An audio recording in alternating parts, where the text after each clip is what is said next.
Nós vamos ler a partir do versículo 30. Como eu disse, o texto é bastante conhecido. E eu gostaria que os irmãos acompanhassem bem a leitura aqui na sua Bíblia, tá? Nós vamos ler do 30 até o 35, tá? Não vamos ler o texto todo, vamos ler do 30 até o 35 e depois estaremos explanando esse texto, falando um pouquinho sobre esse assunto nessa noite, sobre essa mensagem, sobre esse assunto que nós separamos hoje para meditar, né? Versículo 30 diz assim: Jesus prosseguiu, dizendo: certo homem descia de Jerusalém para Jericó e veio a cair na mão de salteadores, os quais depois de tudo lhe roubarem e lhe causarem muitos ferimentos, retiraram-se, deixando semi-morto. Casualmente descia um sacerdote por aquele mesmo caminho e, vendo-o, passou de lado. Semelhantemente, um levita descia por aquele lugar e, vendo-o, também passou de lado. Certo samaritano seguia seu caminho, passou-lhe perto e, vendo, compadeceu-se dele. E, chegando-se, pensou-lhe os ferimentos, aplicando-lhes óleo e vinho, colocando-o sobre o seu animal, levou-o para uma hospedaria e tratou dele. E no dia seguinte tirou 2 denários, os entregou ao hospedeiro, dizendo: cuida deste homem, e se alguma coisa gastares a mais, eu tu indenizarei quando voltar. Amém. Essa é a nossa leitura, esse é o nosso texto, que o Senhor nos fale nesta hora. Amém? Vou pedir a sua atenção, por favor, que você olhe aqui para frente. Não feche a sua Bíblia, mantenha a sua Bíblia aberta. É o momento da pregação da palavra, então sua Bíblia deve estar aberta. Mas, por favor, olhe aqui para frente. Consulte a sua Bíblia quando for necessário, tá bom? Quando for necessário para você conferir o que está sendo pregado. Mas olhe aqui para frente, mantenha a sua atenção aqui. Não tem mais ninguém do seu lado, por favor, tá bom? Esqueça quem está do seu lado, só você e eu agora. E ouça aquilo que o Senhor irá falar contigo nesta noite. Amém? Eu gostaria de falar sobre a misericórdia de Deus, de forma especial a misericórdia de Deus do Evangelho de Lucas. Não teremos tempo para explanar tudo isso dentro do Evangelho de Lucas, mas pelo menos ter um relance daquilo que é esse tema dentro do Evangelho de Lucas. Lucas é um escritor habilidoso, como médico que era, um escritor habilidoso, né? Foi também um historiador da igreja, né? Escreveu ali o livro de Atos, mas ele escreve de forma muito cuidadosa o seu relato,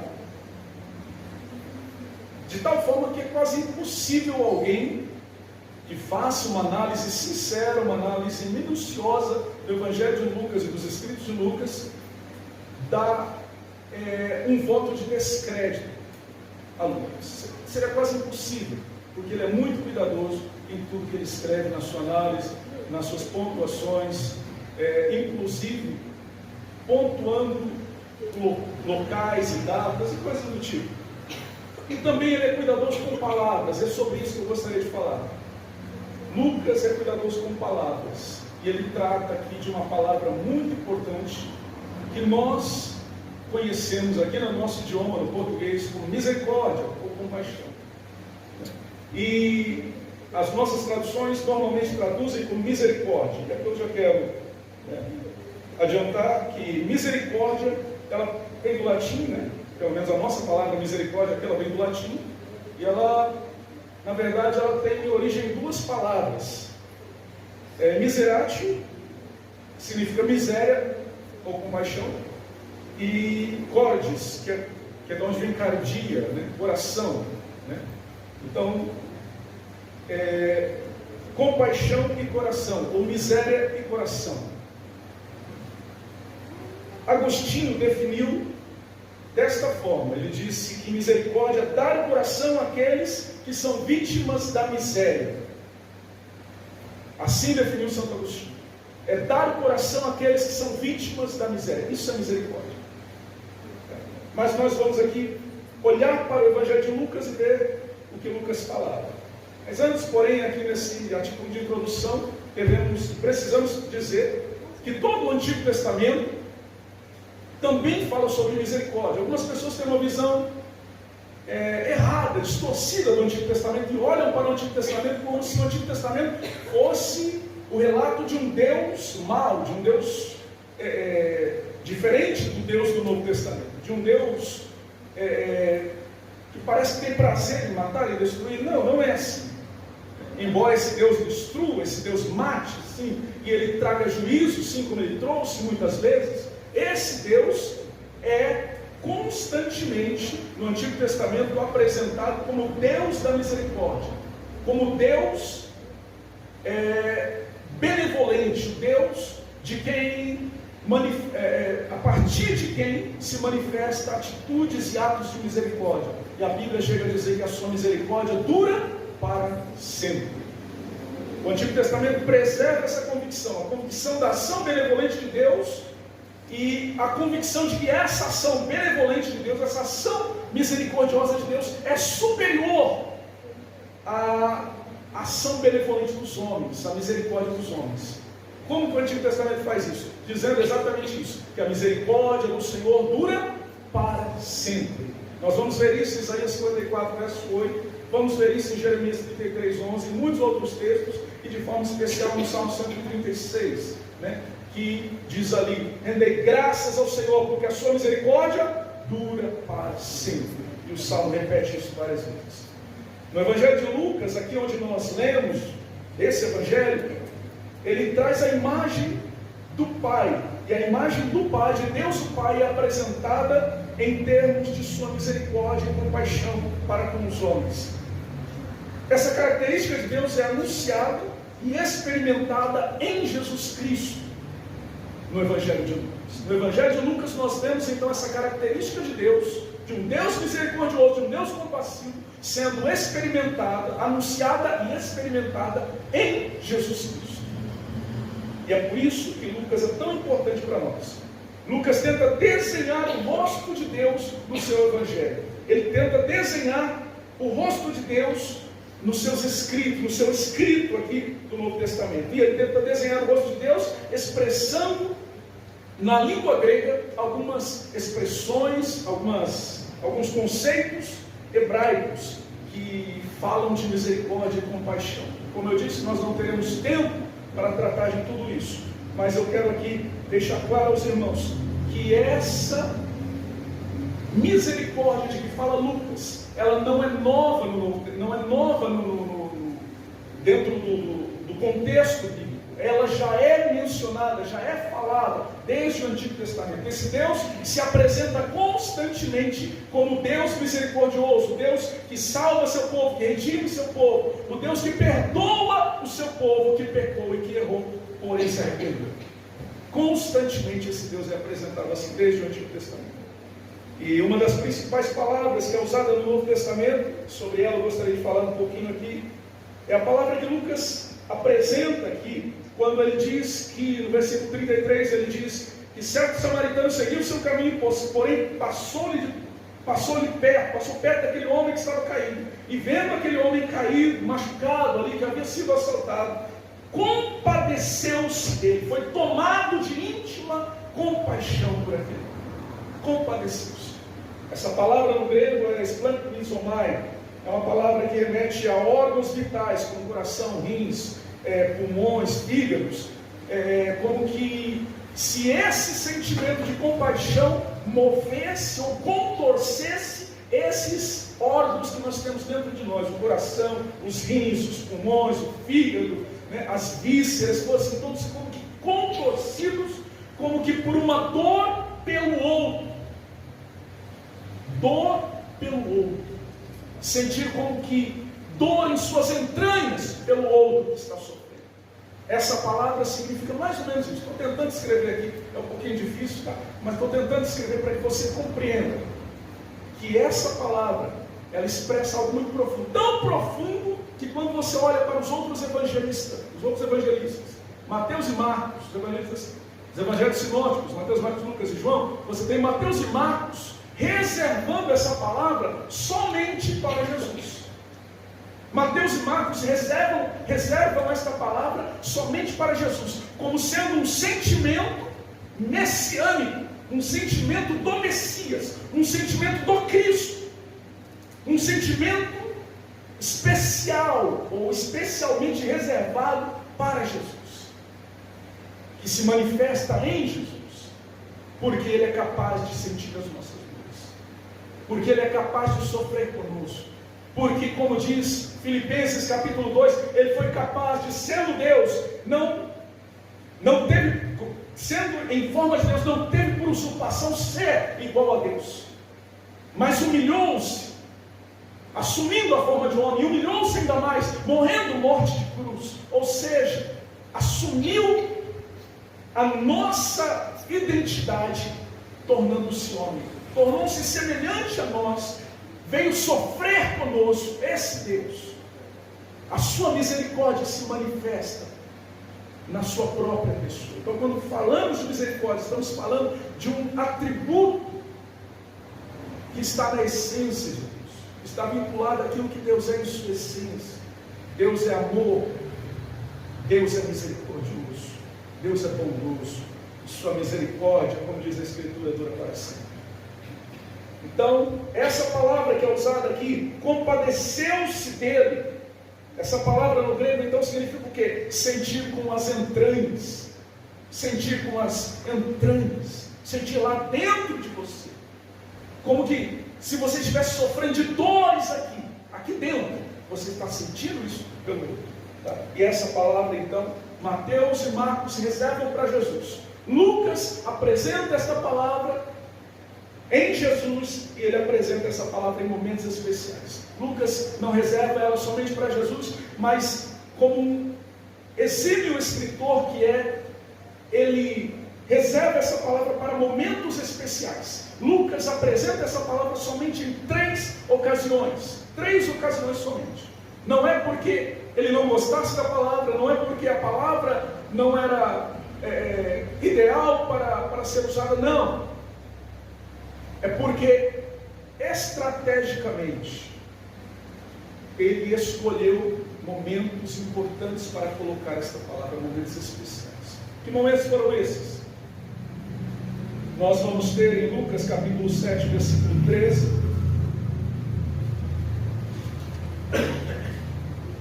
quando Jesus, capítulo 7, versículo 13, quando Jesus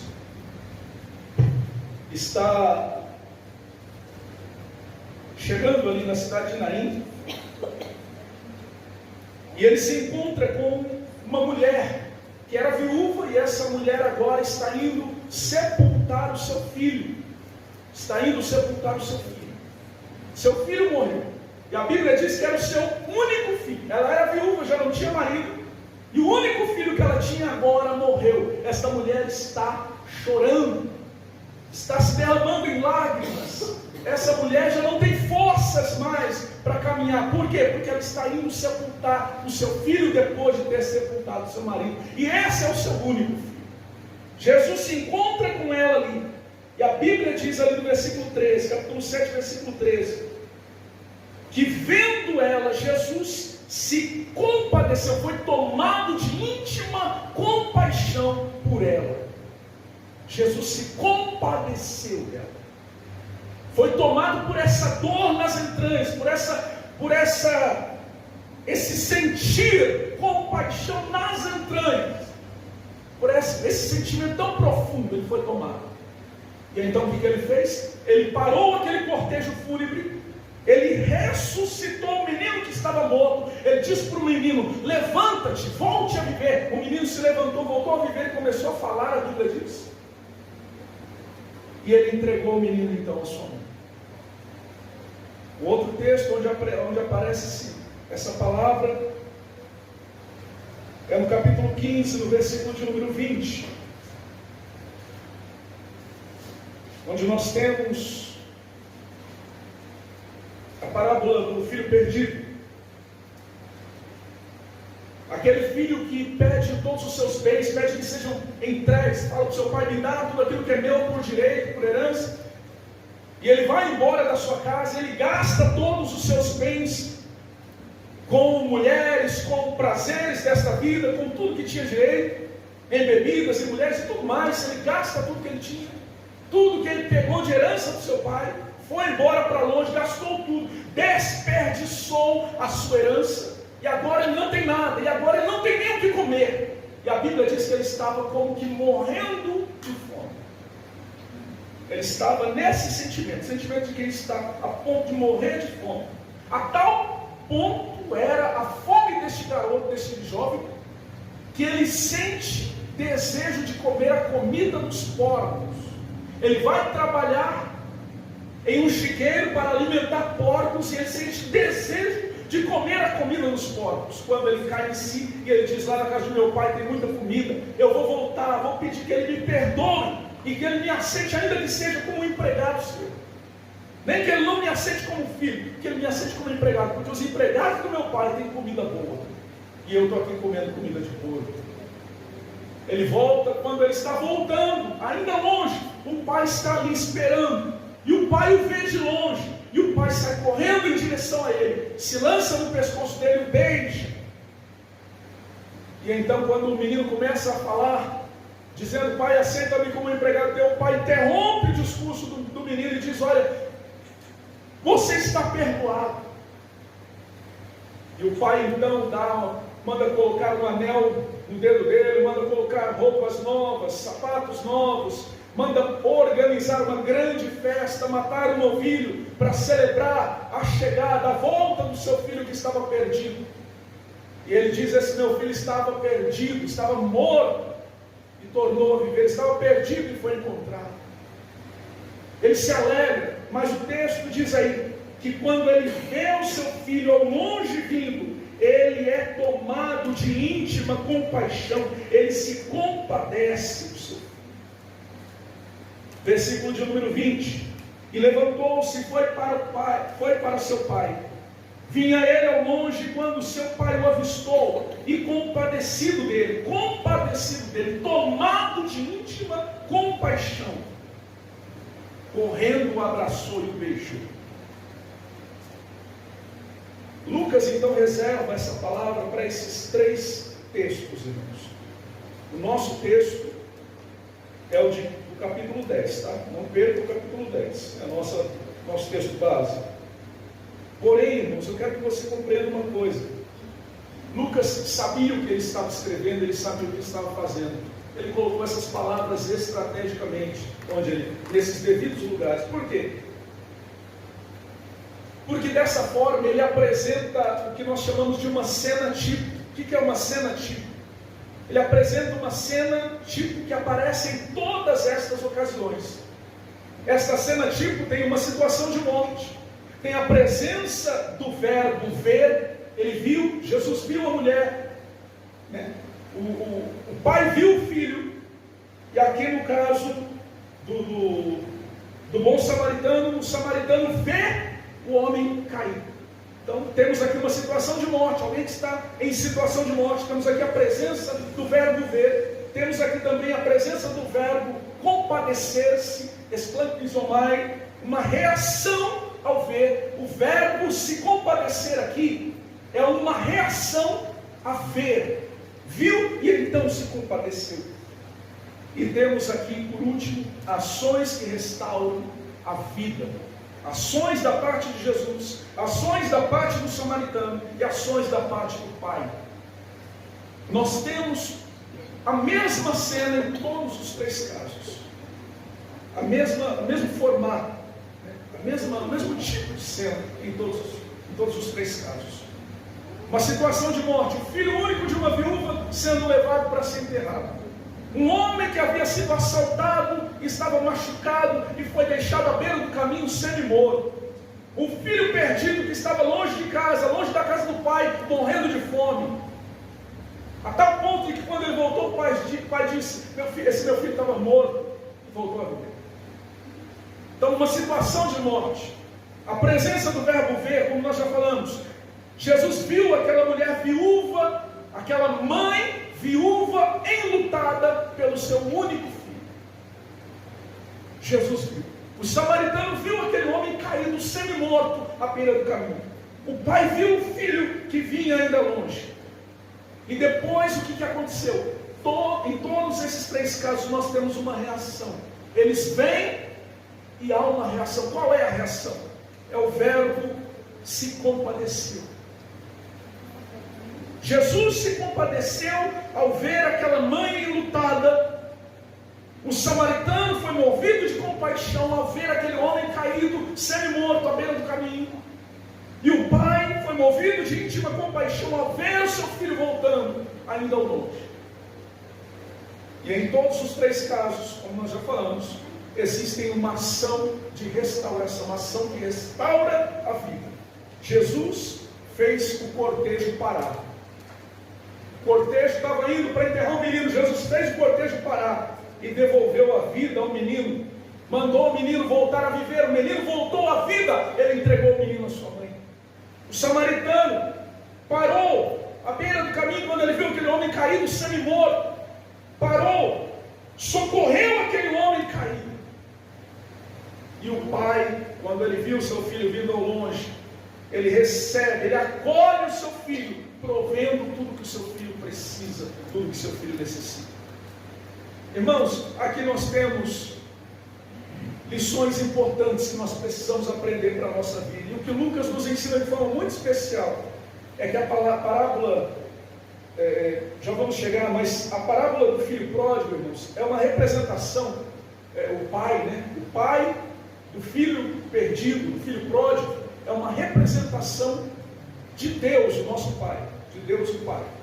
Ele é apresentado como uma figura de Deus ali naquela parábola. Então vamos entender o que Lucas está tentando nos dizer. Note bem isso. Lucas está tentando mostrar, pelo menos é o que parece, no caso do filho perdido, que o pai, ele é tomado de íntima compaixão. O pai é compassivo, ele se compadece. No caso do filho da viúva de Naim, Jesus, o filho de Deus, o pai é tomado de íntima compaixão. No capítulo 15, no capítulo 7, o filho Jesus, o filho de Deus, é tomado de íntima compaixão. E no capítulo 10, quem é tomado de íntima compaixão? O samaritano. Quem é o samaritano? É um homem simples.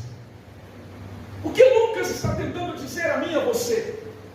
Que você e eu também somos chamados a viver essa vida de compaixão, a manifestar esse amor de Deus que nos move em nossas entranhas para socorrer aquele que está ferido, para estender a mão ao caído, para curar as feridas daquele que está sendo morto à beira do caminho. Nós somos chamados a isso. O samaritano era um homem simples. Temos que nos lembrar que passou um sacerdote ali, que passou um levita ali, ninguém fez nada, os religiosos não fizeram nada, mas o samaritano, um homem simples. Você e eu fomos chamados para estender a mão ao aflito, para estender a mão ao caído, para manifestar compaixão para aquele que está do nosso lado. E não precisa você ir longe, não. Talvez do seu lado aí tem alguém sofrendo.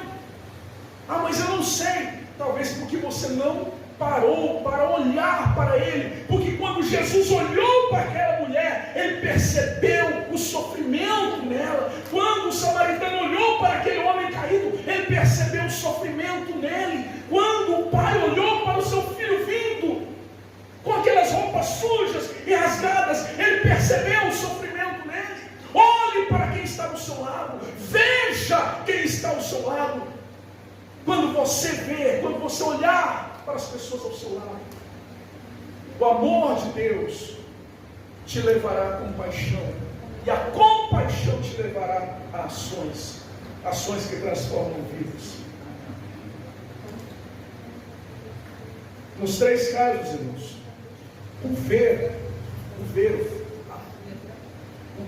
o olhar e ver o sofrimento do outro é que faz as entranhas se comoverem. É olhar para o outro que faz as entranhas se comoverem. E o confronto com uma situação de morte, porque aqui todas essas situações eram situações de morte, o confronto com uma situação de morte depende do tipo de olhar que a ela é direcionado. Disso vai depender tudo. Você precisa olhar. Você precisa contemplar o sofrimento do outro, ver o sofrimento do outro, enxergar o sofrimento do outro.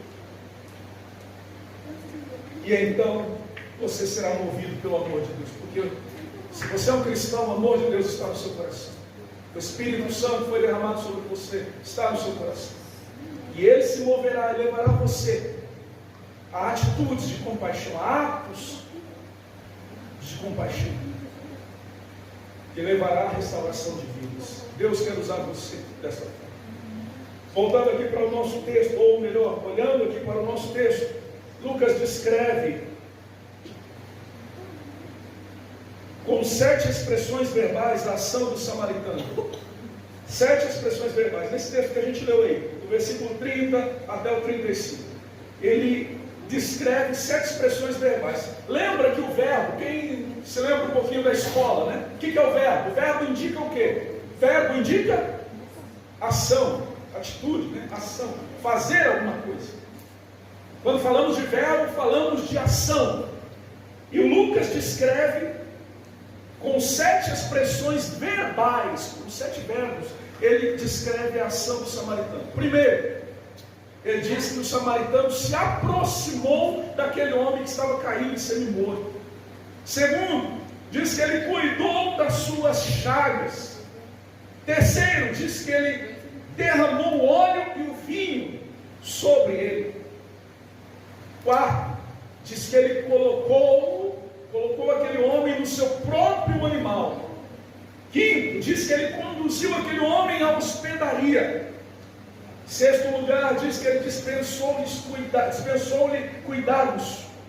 Em sétimo lugar, diz que ele tirou 2 denários do seu bolso, da sua bolsa, e deu ao hospedeiro dizendo: cuida dele, cuida dele. Cuida deste homem, e se alguma coisa gastares a mais, eu te indenizarei quando eu voltar. Eu te pagarei quando eu voltar. 7 expressões verbais que indicam ação. Lembrando, irmãos, que o número 7, quando aparece na Bíblia, normalmente indica o quê? Algo completo, algo pleno, fazer por completo, a totalidade. O que Lucas está mostrando para nós aqui, irmãos? Ele está nos mostrando que a ação do samaritano para com aquele homem caído foi uma ação completa, foi uma atitude de misericórdia completa. Ele fez tudo o que era possível fazer. Ele agiu de forma plena, estendendo a mão, curando, né, aproximando-se, cuidando, tratando as feridas, usando o seu óleo e o seu vinho para isso, usando o seu animal para levar aquele homem, indo até a hospedaria, levando aquele homem até a hospedaria, cuidando de tudo mais que aquele homem precisava, e ainda pagando para que alguém cuidasse daquele homem enquanto ele não podia estar. Irmãos, nós somos chamados a fazer tudo o que temos condições de fazer, podemos fazer. Se você pode estender a sua mão, se você pode fazer, faça. Essa é a grande lição de Deus para nós aqui nesse curso. A compaixão deve estar presente em nossas vidas. Até porque se ela não estiver presente em nossas vidas, a luz de Cristo não resplandecerá por meio de nós aqueles que estão nas trevas.